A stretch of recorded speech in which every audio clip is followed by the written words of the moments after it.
Well, welcome to AldermanFarms Live. Woo! Yay! Our second episode. The first thing we need to do is apologize about the technical issues that we had last week. The first issue was in setting up the program, I selected, or I guess I neglected to select the correct microphone, the correct sound input. And so I had my Apple earbuds plugged into the side of the Mac. By me, which I'm not known for being the most quietest person in the world. Yeah, so every time Patty would reach over to grab her show notes, it was right by the inline microphone on our Apple earbuds. Yeah, like on top of, so. And we had no idea because you people are too kind. You didn't tell us. What was that? And so let's try it again. Patty, pick up your notes and ruffle them a little bit. That's enough. So how was that? Was that better? All right, let's see. He says, sure. Deep South is here. Hey, guys. Hey, y'all. We're going to mention you in just a few minutes. W5 Farms. Every Bunny Homestead. Howdy from Dallas. Never mind. We're not supposed to tell anybody that. Never mind. Stop. This is hard. I don't know where you're going. Yeah, never mind. This is hard. It's hard to read things and so forth and so on and keep up with what you're doing. So, and the other technical issue we had to apologize for is we disappeared with 15 minutes to go. Yeah. And we were scrambling around trying to figure. Well, he was. I can't figure out what's wrong because I don't know how this stuff works. But anyway, I was we trying got to be it. encouraging. We were back live with 1 minute to go to tell everybody to go to check out Brad and Krista's show at the Big Family Homestead, but most everybody was already gone. Not really sure what happened other than to say that our internet just crashed, and that's unusual. We have superb internet. I don't want to make you jealous, but we've got fiber internet, 100 megabits per second fiber internet. And we're out in the country. Yeah, out in the woods, and it actually comes from our neighboring county, but doing some research, we found that there were some system-wide issues that they've been working on, and so we hope they've got that figured out. Problem is, it's thundering outside right now. Yeah. So, the see. bad news is if the power goes out, so do we. So if we disappear today, that's probably what happened. Yeah. So, But hopefully that's not going to happen. We don't normally lose power either. To say we're out in the country, we really don't lose power that often. No, we don't. A lot of people do. So. And they're usually pretty quick about getting it back on. So anyway, we're gonna pray that don't happen. Look here, howdy from Seattle and wow, we have Oklahoma. a son in Oregon. Yeah, we do. Our oldest son is in Oregon, Yeah. Northern New Jersey. Wow. Patty. My dad grew up part of his time in New Jersey. So. Yeah, in Bayonne. Bayonne, yeah. Yeah. So, what part of New Jersey is Bayonne in? Do you know? Oh, I have no idea. So, whoever that was said Northern New Jersey. Do you know where Bayonne is? And tell us how far that is from where you hail from. I know that that's where my daddy learned to swim, and it's a Bayonne Bay. Really? So, but his parents didn't know that. Wanda and Danny said it just rained there. They've had that issue a couple of weeks ago. Well, hey, let me tell you something. I'll take it. If the power goes out right this minute because of rain, get over it. Oh, it's so dry here. It's so bad. We'll be doing the happy dance because we need some rain. Yes, rain, very bad. some kind of bad. So, yes, we do. Well, something I want to do first of all is thank you guys. I posted a little. One of our taglines at Alderman Farms is where life on the farm just got real. Yeah, just got real. And I'm kind of famous for saying sometimes it's not always puppy dogs and lollipops. Sometimes there's unpleasantness. And we had some unpleasantness with a young gilt, a young pig who was just really had a too difficult time in labor, was unable to deliver a piglet that was too big for her. It's the first time we've run across that, and I had to dispatch her to end her suffering, and that's tough. It's we're softies at heart. We love our animals, and I just wanted to thank you guys for so many heartfelt everybody's very kind comments, and I had people on Facebook and on YouTube, saying how much they appreciated kind of us sharing our heart about that. Yeah. And so, anyway, just wanted to thank you for that. I'm getting word that the audio is a little bit behind. You said the audio is behind the video. That's interesting. Usually it's the other way around.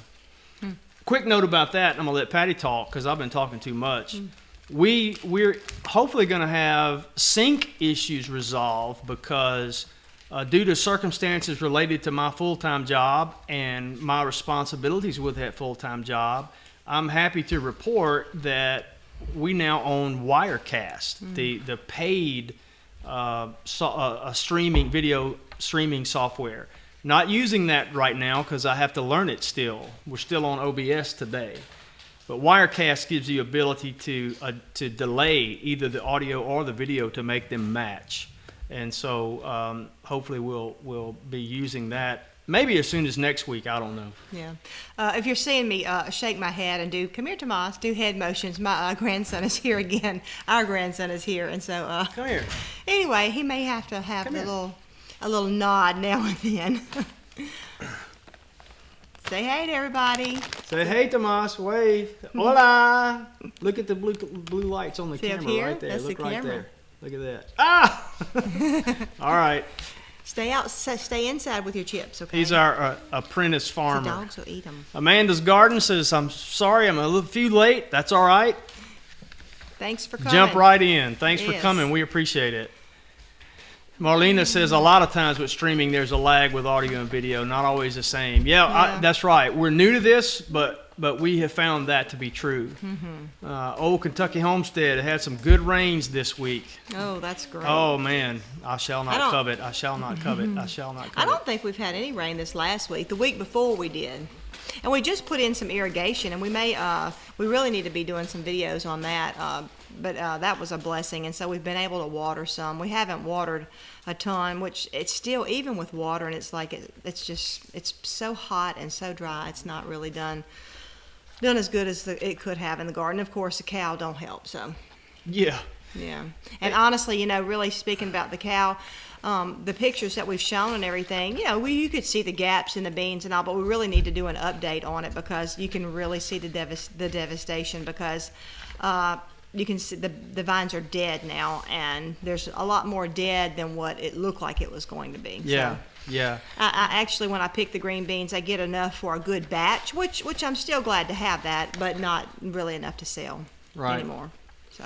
Hey, I see TM Halka 98 has commented that you can do that in OBS as well, and says it's easy. If you're talking about delaying the audio, please email me, Tommy@AldermanFarms.net.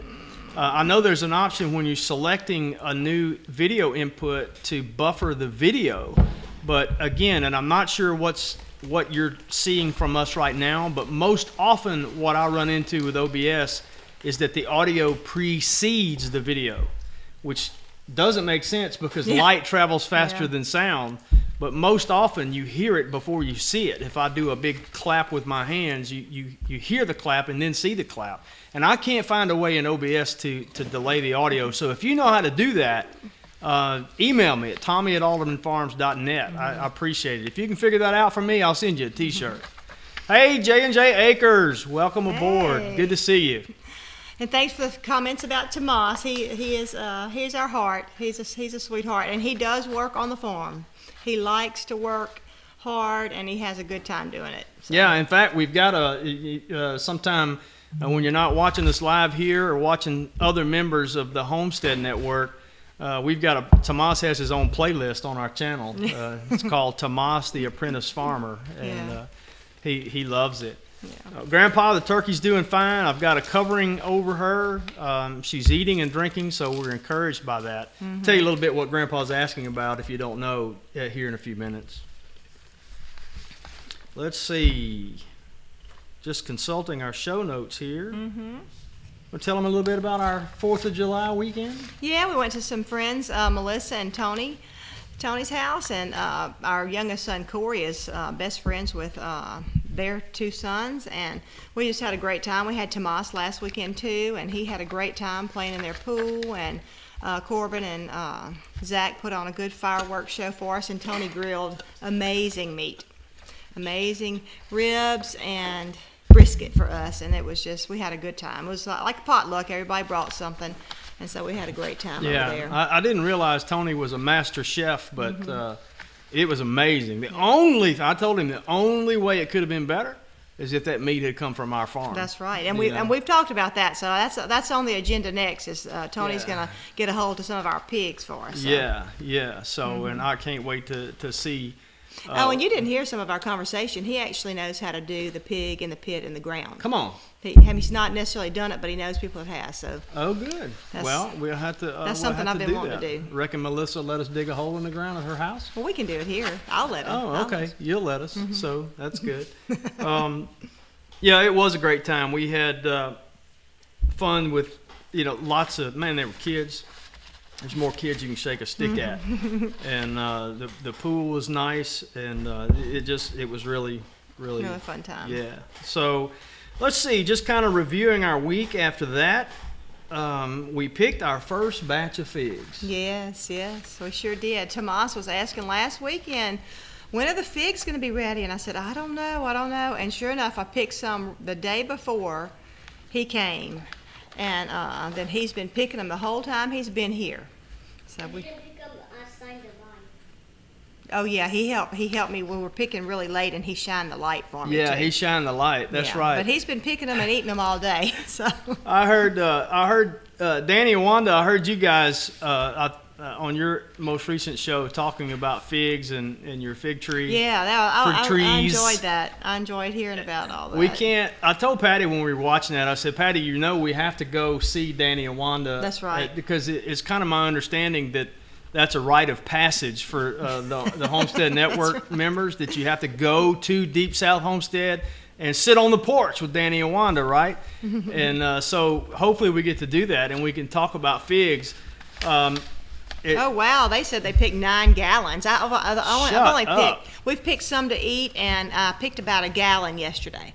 So really, yeah. So I'll get.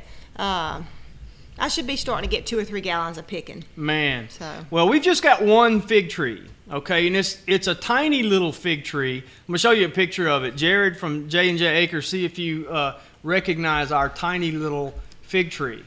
I thought the fig tree was already up there. No, it wasn't up there already. That's our tiny little fig tree. And I've got a great story about this fig tree, and I was reminded when we were watching Danny and Wanda talking about their figs and their fig tree, and Danny mentioned how the root structure of a fig tree, that they run out, kind of, it does have a tap, but it's also got roots that run out near the top of the ground.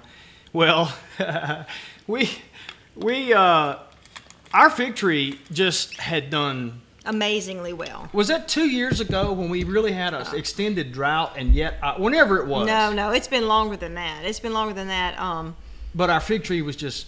Yeah, we never watered it. I mean, and it just we had so many figs. Now I used to would fertilize it every year, and honestly, I didn't fertilize it this last year, and it's still doing good, not as good, but I just thought, boy, I really am doing a good job with this fig tree. I'm fertilizing it. I don't even have to water it. We're thinking, man, we need to clone this sucker because this is a drought-resistant fig tree. Oh, and I've planted numerous shoots off of it, but they all died. They all died. They would just die. Huh. And I'd still I planted on the south side of the trailer just like I did this one, and I'd mulch around it, but they die.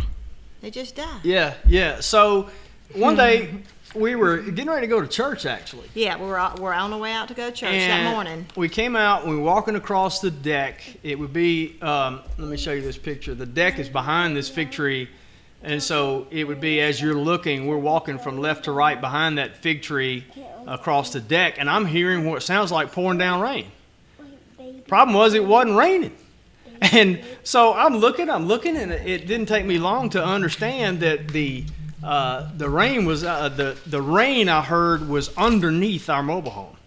oh, you got to be kidding me. So I looked under there, and there's water just pouring everywhere. Yeah. So I went and got my old coveralls on and climbed up under there. And folks, I'm here to tell you, it looked like an alien landscape. It was so bad.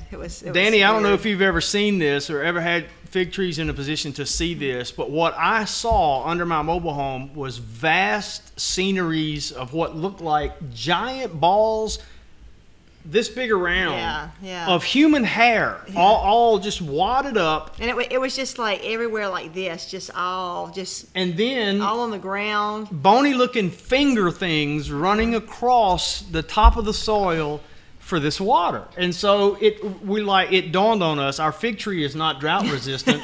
Our fig tree's been getting watered for, what had happened was the 2 feeder lines for our water heater had eventually rusted through and just shattered. So it'd been on there a long time. It had been dripping, a slow leak that we never knew about, for a while. And the amazing thing, that fig tree found it. Yeah. That fig tree found that slow leak, and I didn't find it. Of course, it's moist up on the trailer anyway, but it's not like that anymore. Yeah. Now the water leak's big, so Yeah. it just was strange. It was creepy to go up under that trailer. Yeah, that fig tree that. came from one little cutting, right, from Aunt Donna. From Aunt Dossie, yeah. We call her Aunt Dossie. But so anyway, there's that's our fig tree story, and it was crazy. Yep, Old Kentucky Homestead. That is a fig tree, and you can climb up in that sucker. And Tomas loves to climb up in it. So I don't like to climb it, but I do. I haven't been in it this year. See, I haven't picked it in its entirety. I do climb out on the limbs and stuff. Yeah. So, but we usually we haven't topped it. We'll come in and top it across the top every other year or so. But it's been 2 or 3 years. We just kind of miss the opportune time, and then we start seeing buds. It'll start budding in February, March. Sometimes, depending on how warm it is. Orphan lady says you just had a child escape. It's okay. They saw Tomas slipping out the front. Yeah. No, he owns the place. He's good. He's a good little fella. He'll stay right around here, and every few seconds he'll come back in. And Corey will be checking. You can't see Corey, but Corey's over here helping moderate, and he'll slip up and check on him too. So. Yeah. Who's in Alaska? Who's saying that? What's that? Somebody in Alaska? Is it Grandpa? Grandpa, you in Alaska? Oh, Grandpa, we need to come visit you. Big Family Homestead wants to know what your favorite fig recipe is. I love eating them fresh. That's my favorite. I like old-fashioned canned figs. I also I guess preserves. Yeah. But I guess my favorite is I want a mushy fig, like I want it mush. And I have made pureed figs, like you were doing, kind of like you were going to do the strawberry figs, but you don't put the strawberry in it, and so it's like a spread. And so I really like that because I'm not a jam person, I'm a jelly person, so that's more like jelly because it's more smooth. I like that. And then I was hearing on the Deep South, they were talking about, one was talking about they do dehydrate.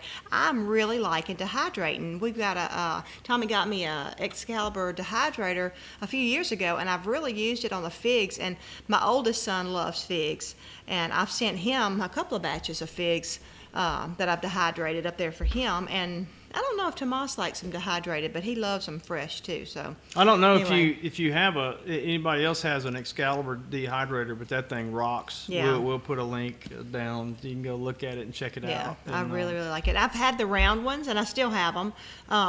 But you do have to kind of rotate the trays and everything. And occasionally, I have given a fourth of a turn to the Excalibur, but I really don't find I need to. Yeah. I really like it. And it runs a lot. She uses it a lot, and it's been worth every penny. So. Oh, Grandpa, all the Alaskan TV shows are complete fiction. That disappoints me. That really does. Look at that. Deep South says the company that does The Last Frontier contacted them about doing a program. I don't know. Just I wish you could talk maybe to the Kilchers before you make that plunge. Of course, we'd love to see you guys. We if it's all fiction, so yeah, that's true. That's true. We actually got contacted. Wow. A year or so ago about the maybe even 2. Yeah, the program. Anybody familiar with the Shipping Wars TV show? they had contacted us initially just wanting us to house a 5-legged calf that was part of one of their shows. They just needed a place to keep it. Yeah. And we initially were we didn't know anything about the show, and initially we were going to agree, and then next thing you know, they wanted us to be in the show after we talked a little while, and we thought we were going to do it. And then we had a friend who was familiar with the show or had seen the show said, yeah, you might ought to look into that show a little bit more. And so we looked up online and watched even just a few minutes of an episode, and with all the bleeping out and the drama, and I just called them back and said, nah, that's not what we're about, and we're just not interested. So Okay, Grandpa's asking, what growing zone are we in? I saw that come across, and I meant to address that. What growing zone are we in? Is it 8? I don't know. I forget. That's her department, and she forgets. Wanda, McCullough. no, Deep South, y'all know. What growing zone are we in? Yeah. Hey, Wanda, what growing zone are we in? Hey, Danny. Danny will tell you in just a minute. I can't think of which one we in. I plant in, I can plant everything in April. I don't know.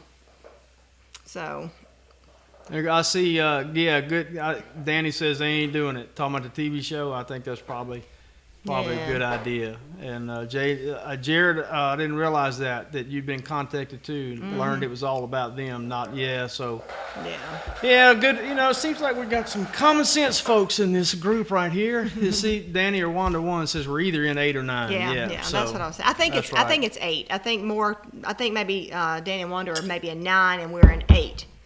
Maybe so. Because we're a little bit further north than they are. Yeah, maybe so. That's probably right. Probably right. Well, so let's see. Patty did figs. Let's see what else. Yeah, Grandpa, I knew you were going to say that. You used to have snow on the ground. Oh my goodness. Ooh, and we very seldom even see snow here. So yeah, we get excited. They close everything when it snows. They close down the schools, even just like an inch or two. If school's out, people don't go to work. So it's really crazy. So. Yeah, Jared from J&J Acres could tell you all about that. I won't disclose how he knows, but let's just say due to a professional affiliation he has, he knows how people behave. It's like, hey, it's raining, let's go fast. Or the ice on the road, let's speed up. So J&J says we are in 8B. Well, thank you very much. Thank you, now we know. I won't know tomorrow, but I know right now. I think that's what I guess. So yeah, that's right. Mm-hmm. So we're still working on. Patty. We told you last week, Patty had been dealing with so many tomatoes, and it's a blessing. I don't know if you saw the picture we posted on Facebook about our studio setup last week. Behind the camera was, probably 60 or 70 tomatoes all spread out on the counter, and I don't know how many it was. It was a bunch. Yeah. And enough to do 18 pints of canned tomatoes. Enough to do 18 pints of canned tomatoes. Was. Yeah, and I haven't finished editing that video. Yeah. Patty keeps feeding me video so fast I can't keep up with it. And Patty you has said the video more. Yeah. Patty has 2 speeds: wide open and stop. And there's no coasting or putting around or anything like that. So something else she did with some of those tomatoes that let me say something with that. This is actually when I peeled the tomatoes, I had them in a big dish pan, and I had the juice. It makes so much juice, and so I just strained out some of the juice, and this is what I made: tomato soup with that. Yeah, delicious tomato soup. And I've got the video, all the video that I need. I just haven't had a chance to get to it because I've been editing other stuff too. So. Oh, and another thing, it's gluten-free. A lot of the recipes, I tried to find a recipe. I just kind of made it up, and Tommy really liked it. So, and I say on there that, I've never eaten canned tomato soup. I just never have eaten it. I use it in a recipe that I have. It's called spaghetti stuff, and that's why I wanted to make the soup, of course, because I had it. But anyway, all the recipes call for flour, and I'm really not pleased with using gluten-free flour to thicken, just like putting it in to thicken like that. So I use cornstarch. So it is a gluten-free recipe too. So anybody's interested. Did you want to? I'm putting you on the spot. This is not on the notes. Uh-oh. Did you want to talk about why? Because they may have noticed we Another a video that we just put up recently was your the gluten-free egg. Yeah, Egg custard. yeah, the gluten-free egg custard recipe, which is a modification of a regular egg custard recipe that comes from my Aunt Donna's cookbook. But would you want to take a minute and talk about why you're doing gluten-free recipes? Well, sure. Last year in June, it was a year ago in June, I was diagnosed with Graves' disease, and my heart rate had gone crazy, and I went to the hospital and blah, blah, blah. Make a long story short, I was diagnosed with Graves' disease, and just through doing some research, I saw that, a lot of people were getting off gluten, getting off a lot of processed stuff to help counteract the effects of a hyperactive thyroid and everything. And I can't explain all the stuff. It's been a long time since I've looked at that information and everything. But anyway, so I got off gluten then, and for years I had a problem with being allergic to the sun and aching all the time, just aching all over.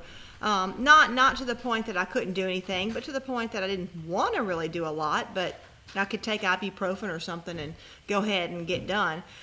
Anyway, so when I got off gluten and everything, and I started doing better with the Graves' disease, I noticed, and I was able to not have to get on the medicine to control it. I was on blood pressure medicine to control my heart rate and everything.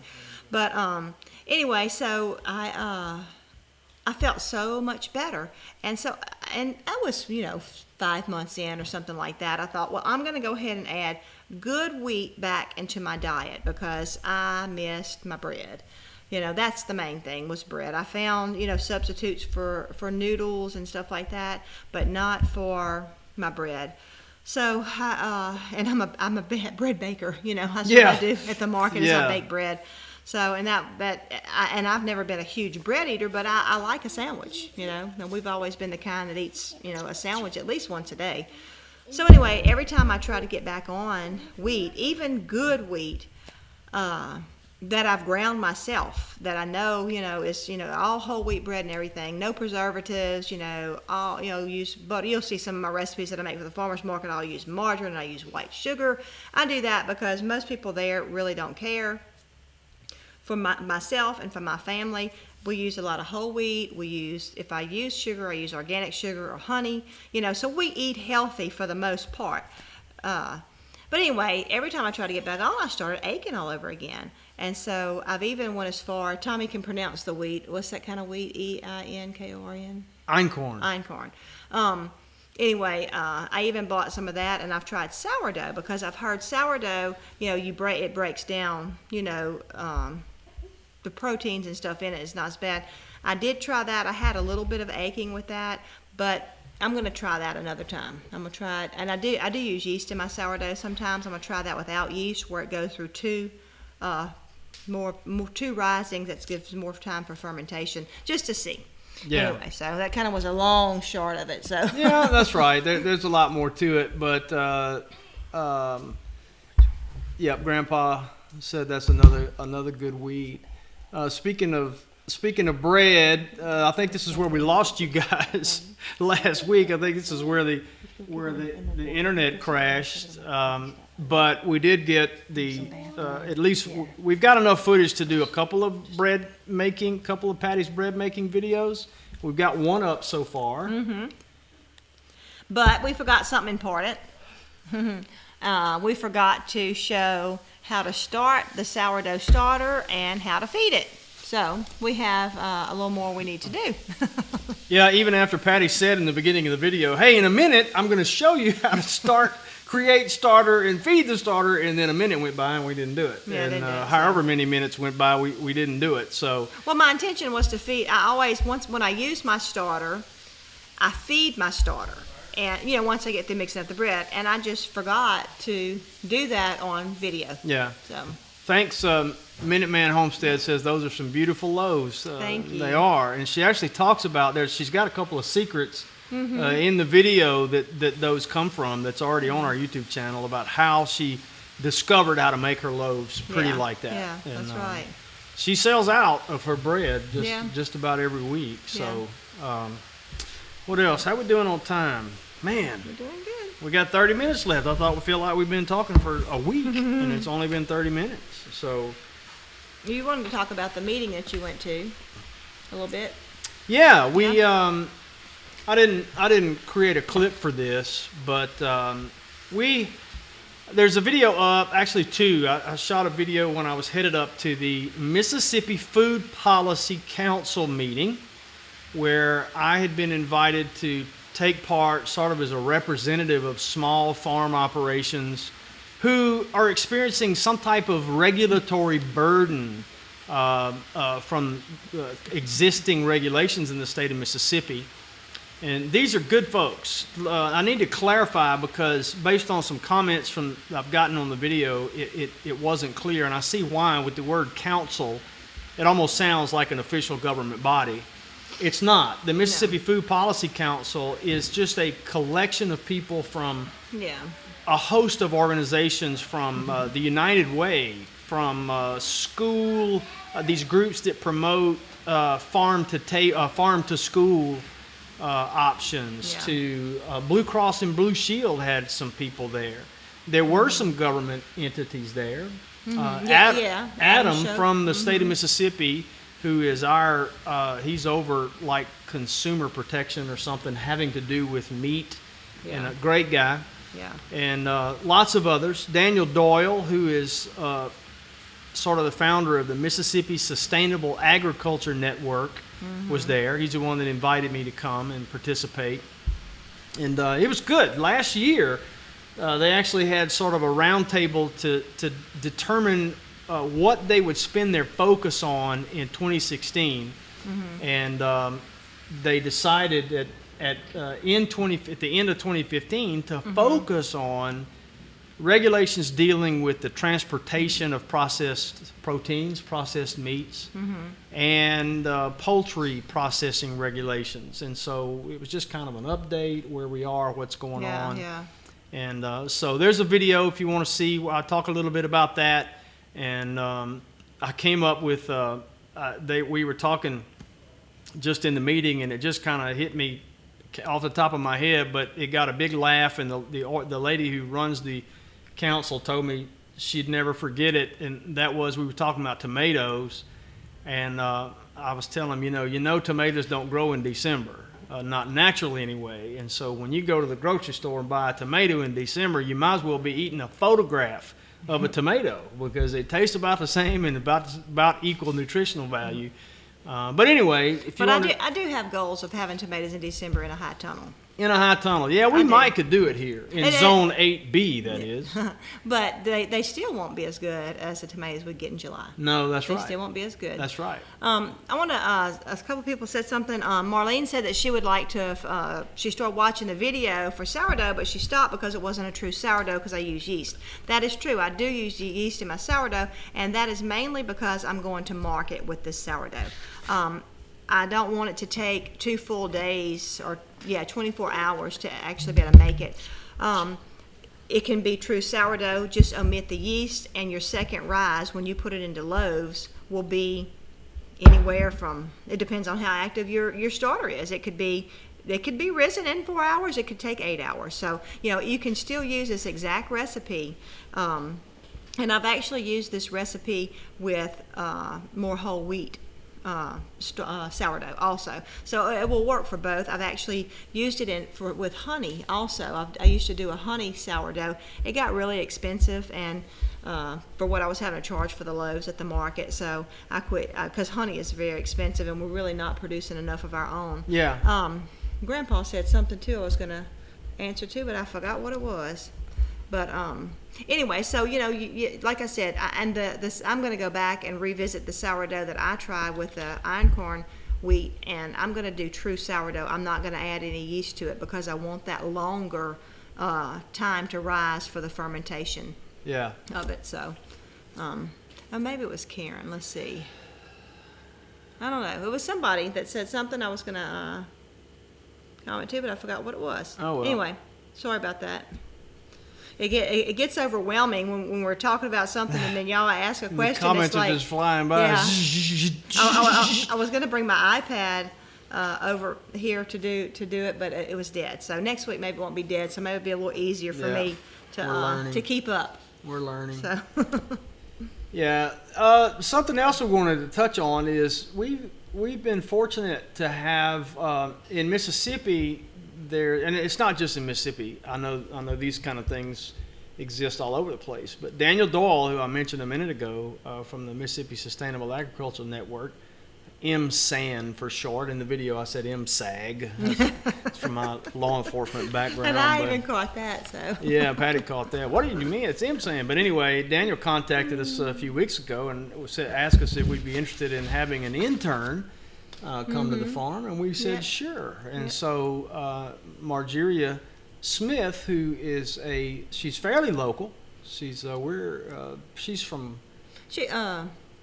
north of Natchez. I can't remember the town that she's from. Yeah, but anyway, somewhere past Caseyville over that way. Yeah. So anyway, she's got about 45 minutes from here. About 45-minute drive when she comes to visit and help us. And so she's been, I guess, twice here to the farm and once to the farmer's market. Yeah, and she was a great help at the farmer's market and here.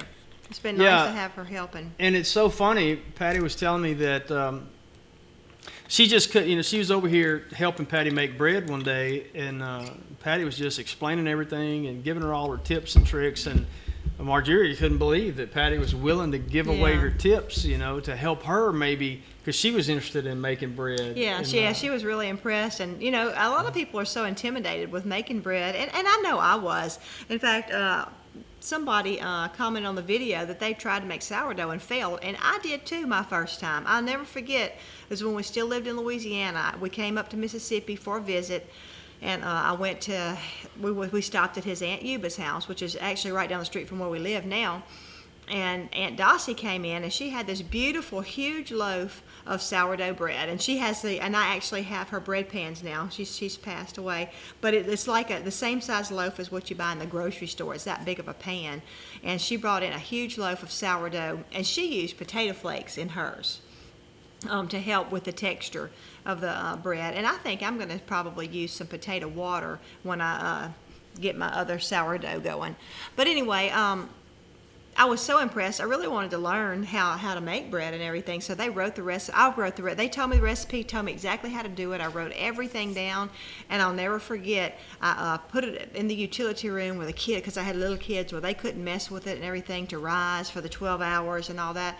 And I don't remember what made it a flop. I don't think it ever rose. This was the problem, and I probably didn't let my starter get going long enough to be active. So. But Tony and I have talked about it, and I think I'm going to do a live series coming up in the next week or so, daily, on how to... It won't be next week. No, it won't be next week. It'll be the next. But how to... Daily, I'm going to go live and show you how to start your sourdough starter and how to feed it and keep it going until you're ready to make bread. Yeah, so... And I don't know how long it's going to last. It'll depend on how long it takes to get a really active starter. And when I'm ready to make it, it may not be your day to make it, because I saw someone in the comments that were saying that, it's natural yeast that get in your starter from your surrounding area. Yeah. In your house and everything, there's just natural yeast. And also, my starter may become more active and ready to be able to raise bread before yours does. And especially like if Grandpa and me are doing it at the same time. He's in Alaska, I'm in South Mississippi. It's much warmer here. My starter may become more active way quicker than his. More quickly, yeah. We're in zone 8B, by the way. Okay, I think they got that now. Let me expand on what Patty's proposing. And listen, let me tell you this. Mm-hmm. If you're interested in tuning in, this will be during the daytime, probably around lunchtime, our time, in the central time zone. So around noonish. But what she's talking about doing is because when you make sourdough bread, you got to do something for a series of days. Yeah. And what she's talking about doing is starting it herself from scratch and going live on YouTube for each day of that process. if you think that'd be a good idea and you might be interested in that, would you do us a favor and either comment on this video once it's posted, once the replay's posted, or what I'd really prefer you to do is email us at bread@aldermanfarms.net, bread@aldermanfarms.net, and just kind of gauge interest, because it will be a little extra difficult for us schedule-wise to make sure that happens. Yeah. And we may have to play with the times. I don't know. When I just said noon, actually we had talked about doing it in the evenings. But, well, I mean, you can take a lunch break. I mean, Yeah, I can take a lunch break. And honestly, it's probably something that, it's only going to take seconds, really, to show to the feeding. I mean, to add the flour, to add the water, to add the sugar, and stir it Well, up. but there'd be questions. Right, it may be questions. And also, it'll be nice for you to see what mine looks like, and how it's supposed to be looking. And I'm going to start this the way I did when I did the... Einkorn, we what? Jared says, takes a real baker to have the guts to do it live on camera. Mine would be bound to fail. So it looks like we're getting a lot of people saying that they so many would watch that. That'd be great. And plus, remember, that's right, people can rewatch it later too. That's right. Well, and maybe it'll be something that you could piece together to make a whole video out of, or can you do that? Yeah, I can probably download them later to piece them together to make one video. Or no, I think OBS. I haven't tried that yet. I don't know if my little MacBook has the juice, but you can actually record while you stream live. So we may have to try that. May do a test run and then we'll see. But anyway, once this video is posted as a replay, you can comment as you can on any other video. Please let us know if that's something you'd be interested in those comments, because these, as most of you probably know, these chat comments are going to disappear once the live broadcast is over. Yeah. I'm sorry, I'll start laughing because I saw it says Gracious Yankee 4. I thought it was hot down here, so I was just sorry if I start laughing. Yeah. Sometimes it's because I'm reading some of your comments. Wow, so. Danny Rwanda at Deep South says it hit triple digits here 37 out of 39 days. Are you talking about actual temperature at Deep South Homestead? Because our feels like temperature has been triple digits, but we've been in the mid 90s, upper mid 90s. Grandpa said set it up as a playlist. That's a good idea. Yeah. Oh, good idea. That's a good idea. We'll do that too. We have the studio version of OBS. That's we have to have studio to be on a Mac, and we're on a Mac. So, all right. Let's see what else we got going on here. We covered that. What's going to be coming up next? I don't know if y'all have any experience. I have never tasted squash pickles. And Anita, that comes to the farmer's market, she does a lot of canned vegetables and chow-chows and just all kind of different stuff, jellies and all. And she has a great business, and she was giving samples of squash pickles. Bread and butter squash is what she called it.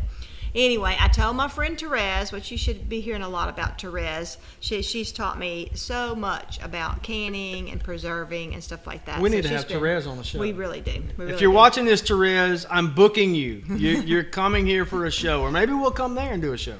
Yeah, that would be good. Yeah. Well, no, the internet. Oh yeah, we have to come here for our internet. Yeah. But anyway, I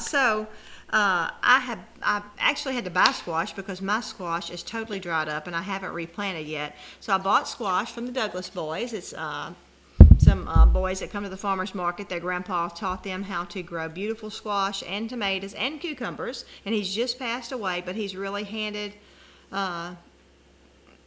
something great down to his grandsons, that they know how to farm and they can do it. And anyway, so I bought squash from them, and I've got my squash now salted, and while we're talking right now, and so when this is over, I'm going to drain the squash and make my squash pickles. So, and I'm a dill person. I don't do sweet pickles at all, but I was shocked at how much I love the squash pickles. Yeah. So. And we didn't film it. But I don't know if I even said this. I started to say it, but I told Therese about it, and she says, I have a recipe from my aunt. So anyway, I have the recipe for squash pickles. Good. That's interesting. I've never even heard of such, but there's a lot of such I've never heard of. So squishles, or how do you say that? Squashles? Squickles. Squickles. Yeah, that's right. Oh, Squickles. Okay. Okay. Hey, yeah, somebody, Marlene said it's 70 here in Seattle. Shut up. I talked to my son. Yesterday was my birthday. And I'd have to tell him what I got for my birthday, too. Yeah.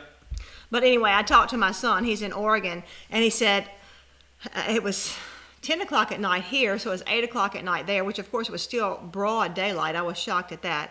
But anyway, he was grilling, and he said, Mom, I don't want you to be jealous, but I'm fixing to go put on a jacket because it's kind of chilly here. I was like, oh, my gosh, I can't believe. I was like, don't call here ever again. We went in August 2 years ago, and it was pretty warm there. It was tolerable, but it was still hot. We still sweated a little bit, not like here in August. Like but anyway, thank you for the birthday wishes. Hey, hang on before this goes away. Someone said you said the other day in your sourdough bread video that you sell your own cookbook. Can we buy it? Yeah, it's not okay. We'll put a link again. First of all, it's not our cookbook. No. We do have plans one day to put a cookbook together. Yeah. By the way, Danny Wanda just released theirs, and so you need to go grab that and help them out and get a hold of theirs. Yes. This cookbook is from my Aunt Donis, who's now deceased, and you talk about some old country cooking. Yes. And yes, that's where I get my sourdough recipe from. Like I said, she adds potato flakes. I don't do that because that's for my personal use, and then it makes my bread cost more for the farmer's market. I don't see that big of a difference. She believed in the potato flakes all the time, so she did that in her starter. But anyway, the egg custard recipe, I just tweaked it to add gluten-free flour. So all that is in her cookbook. So, but we sell those. It benefits our cemetery fund. We don't make any money off of that. We every bit of the proceeds go. We've got our family cemetery is right here on our property. It's not our property anymore because my great granddaddy or great granddaddy cut out an acre of land and deeded it to the cemetery itself. So it's perpetual. And the funds go to maintain and all that, but we'll make sure to put a link in the description of this video once it's complete to show you where you can order that online. I don't know what that means. So moderators. Anyway, I want to tell you about the Instant Pot. Instant Pot. Yeah, that's it. Anyway, it's an 8-quart, and I've been eyeing the pressure cookers for a while, the electric pressure cookers, because I cook with pressure pots, and of course I do pressure canning, but I have a pressure pot. When we've got a video that we did the green beans, fresh green beans, and I just use it a lot. I do stew meat in it, and I love it. But you do have to stand over it, for it to get to the right pressure, and then and I don't even know how to talk all about this, but till it gets to the right amount of jiggles, I have to keep turning it down. I have to stand over it. So I have wanted a pressure pot, an electric pressure pot, where I can just put everything in there, push my button, and walk away. And I saw an infomercial too that you can actually put frozen meats in there. So I'm going to try it with a frozen chicken probably tomorrow, and try out my Instant Pot because I really haven't done it. I've had leftovers and I've been kind of lazy and not cooked. So anyway, that's what I did. It was my birthday, so I didn't. Oh, somebody's asking a moderator. That's right. We did have an email address about the cookbook. If you'll email us at cookbook@aldermanfarms.net, we'll reply and send you the link. So if you want to take a look at the information on Aunt Donis's cookbook. But, we only have one moderator, and he's babysitting right now too. No, we've actually got more because I've got some. We gifted some other channels with moderator capabilities so they can come and drop the hammer on Thank God we haven't had that. We haven't had a problem with that. We haven't. We haven't. That's good. Patty. Karen wants to know if Patty prefers gas or electric cooking. I do both because at home, in our trailer, we have a electric stove, and I've always cooked electric. And when we built this house over here for Mama, we're at my mom's house, by the way. Right now, we put in a gas stove, and I got a convection oven, so I can do like 8 loaves of bread at a time. I really can't say that I like gas better, and I think it's the stove. It takes forever to boil water. I mean, it takes forever to heat up, and then once it does get heated up, I find it burns stuff. Even on the lowest setting, it's too hot sometimes. Like for instance, rice. When you're cooking rice on the stove, you want it very, very low, and it actually burns rice. So I think I should like gas better, but I think it's the stove. I know another way to burn rice. Yeah. Yeah. My husband's not a cook. I'm not a cook. All I had to do was heat up the broth, put some rice in there, and turn it down. And turn it down. Well, I did turn it down. I To turned it down 7. from high to 7. Yeah. And I didn't know I was supposed to turn it down to 2. And you got to tell me these. You got to be specific. But anyway, there you go. Jared has posted that email link. I'm not sure why it looks like that, but there you go. Appreciate that. Yes. So, all right, Big Family Homesteads, checking out. Got to get ready Yes. for their show. We'll be See there. everybody at 7. Thanks for the shout out. So, yeah, we'll remind you again. We've only got 10 minutes left, but in case you don't know, right after our show, in case you're new here, right after our show, you need to jump over to Big Family Homesteads channel for their show, which will follow us at 7 p.m. Central to 8 p.m. Central. In fact, if you will, Jared, if you'll be so kind to post this, it's www.thehomesteadnetwork.com. You can actually find the channel lineup of all the shows That's that the right. Homestead Network And offers. it's not just tonight. It's Friday night, Saturday night, and it's, and Sunday And today night. too. During that program listing, I believe the channel names are actually hyperlinked, so it'll take you right where you need to be. Some of those channels are using the YouTube live event thing, so we're not. I haven't gotten brave enough to do that yet. We just kind of wait till it's 5 o'clock and hit stream, and instead of having it automated, Yeah. I may get Yeah. brave to do that later. Somebody's asking again how the turkey is. Turkey's doing pretty good. We've got her in a cage. Small cage. Yeah, Probably small need to have her in cage. her smaller cage, but we have her up, elevated, and protected away from the dogs. We still got a few modifications, but Yeah. she's fine. She's eating. She's drinking. Yeah. And Somebody has said we should have just probably cut our losses and went ahead and slaughtered her because she is, we are going to be doing it for meat. I believe it's a female. They've just gotten to where the males are gobbling and everything. So I believe she's a female, and I really don't have that many. So that's one reason to try and save her leg. We're going to give her a few days and see how she's doing and see if we can't get her on the ground, yeah, I had responded to a comment about why didn't you just cull her, and I forgot that the fact that she's a female actually made it more. I wish I'd remembered that because it even illustrated the point further. But she's a midget white, and midget whites are I wouldn't say rare, but they're a heritage breed. Yeah. They're hard to come by. Yeah, I couldn't find them around here. We couldn't find them, and they're expensive when you do find them. Yeah. And when we did find them, and we did get them, we had a small number of them, and we lost more than we wanted to lose out of the original hatch. Yeah. And so, because of those reasons, and plus that number smaller, thinking that she's a female too, Yeah. it made it worth the extra effort to try to save her. Yeah, So yeah. we figured we'd give it a shout. So Minuteman said if we did do a live event, yeah, I saw Yeah. that. Thanks, So, thanks for that, Minuteman. yeah, So we're going to that's look a good into that. idea, yeah. I'll educate myself that by doing a live event, viewers can be here waiting for us, and they can set reminders to be reminded when they're due. So I appreciate that. Yeah. I'll look into it and get educated on it this week. yeah, that'll be good. And we want to talk a little bit about future shows. Yeah, because Yeah, as almost our done. show's winding Winding down, down, yeah. although this next 7 minutes will probably take Take a long time. an hour, but yeah. So what do we got? What are we thinking about for future shows? Well, Pat? something that's really been on my mind is two main things. Is that sustainability and what that means. Mainly to me, what it means to me, what it means to you. I was sitting at a meeting, one of the meetings that we went to, with some different farmers sitting around a table and everything, and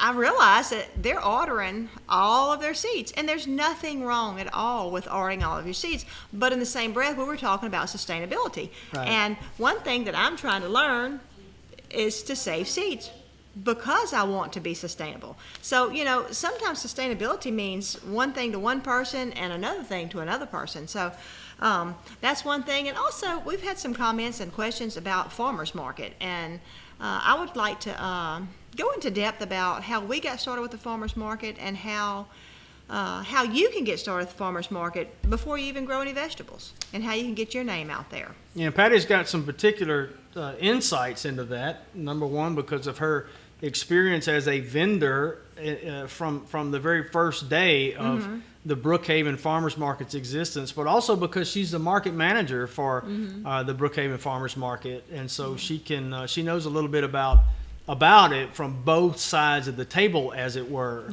as a market manager and as a vendor. So yeah, that's right. Sustainability is, here's a comment, sustainability is different for every family. Yeah. And so it's great to hear from each person's mouth. That's Yeah, right. And that's so right. we thought about having a show where we just kind of talk about that and the different facets of sustainability. That's right. That's right. Financial sustainability.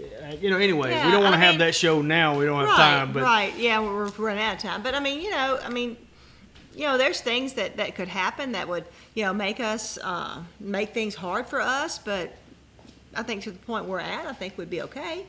Yeah, but, we would but survive. I'd like to throw some things out there. I'd like to talk a little bit about that. And I'd like to have your input and see what you think about what are you doing that's helping you become more sustainable. Yeah. And everything. Yeah. So anyway, what else? Other shows? Yeah, we go. you I've talking got about? some interviews lined up that may not take the entire show. I don't know. We may have some of these may involve guests that would be with us for the length of the show. One that I've got in mind, and I've already contacted him, and he would love it. And he actually gave me this idea for a show.